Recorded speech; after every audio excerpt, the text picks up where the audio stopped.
বাড়িতে অনেক দিন পরে মুরগি রান্না হবে। খুব একটা মুরগি আমাদের বাসায় এখন আর রান্না করা হয় না, কারণ মুরগিটা আর কেউ খেতে পছন্দ করে না। আর আমার ছেলেটার তো এক এক সময় এক একটা জিনিসের রুচি বাড়ে। কিছুদিন গরুর গোস্ত খেলো না, বলে যে আমি খাসির গোস্ত পছন্দ করি। এখন আবার বলে যে আমি মুরগিটা খাই না। কবে যেন বলবে যে আমি তো বিরিয়ানি কোনো দিনও খাই না, সে তো পোলাওটা খায় না। এই জন্য এখন আর শুক্রবারের দিন ভালো খাবারের সাথে আর পোলাওটা হয় না। আর এমনিতেই এখন আর মানুষ ওই রিচ ফুডটা খেতেও চায় না। যাই হোক, সকালবেলা ব্যস্ততা, দুপুরে রান্না বান্না প্রস্তুতি নিচ্ছি। অলরেডি সকালের আমাদের খাওয়া দাওয়া সবার হয়ে গেছে। তো গল্প সল্প করতে করতে দুপুরের রান্নাটা দেখলাম আজকে একটু দেরি হয়ে গেছে। তাই বারবার ঘন ঘন মুরগি পানিটা চেঞ্জ করে বরফটা ছাড়াই নিলাম।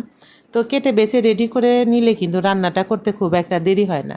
তো আজকে যে দুইটা রান্না, সেই দুইটা রান্না কিন্তু খুবই চটজলদি হয়ে যায়। ইস্তাকের দাদিমা চিংড়ি মাছ সবসময় লতা দিয়ে চটচটি করে বা পটল কেটে দেয়। তো ইস্তাকের আব্বা সেটা পছন্দ করে না।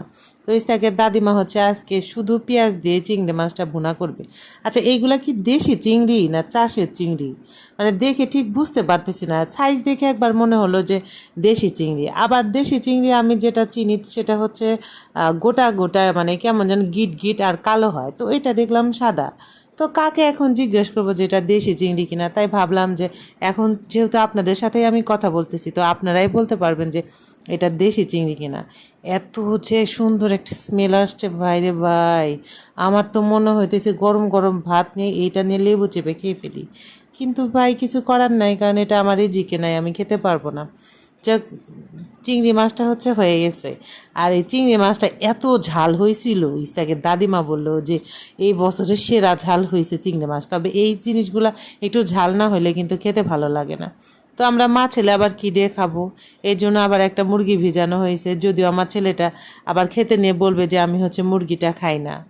কি আর করার, আর দাদু ভাইয়ের মতো মাঝে মাঝে মুড সুইং করে। দাদু ভাই যেরকম মাঝে মাঝে একটা খাবার বলে আমি এটা খুব খাই, বারবার খাবে, আমার ছেলেটা এরকম খুব খাই বারবার খাবে, আবার বলবে যে আমি খাবো না।